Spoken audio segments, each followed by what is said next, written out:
ఫైనే కడతానండి. ఇంకెప్పుడు ఇలా చేయొద్దు. అంటే టికెట్ తీసుకోపోయినా ఫైన్ కట్టొద్దు అంటారా?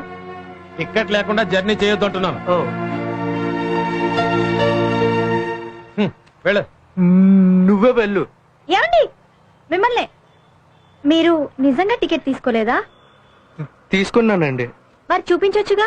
ఎలా చూపిస్తాను? నా టికెట్ మీకు ఇచ్చేసానుగా. నా కోసం మీరు ఏం పర్లేదండి, మిమ్మల్ని చూస్తుంటే చాలా డీసెంట్ ఫ్యామిలీ లాగా ఉన్నారు. అందుకని నా కోసం మీరు మాటపడి ఫైన్ కడతారా? ఎందులో ఏముందండి? తీసుకోండి. దేనికి? నా దగ్గర డబ్బులు లేవు. 500 రేపు తీసుకొచ్చి ఇచ్చి ఇవి తీసుకెళ్తాను. నేనేమన్నా తాకట్టు వ్యాపారం చేస్తున్నానా? అయితే మీ అడ్రస్ ఇవ్వండి. రాసుకోండి.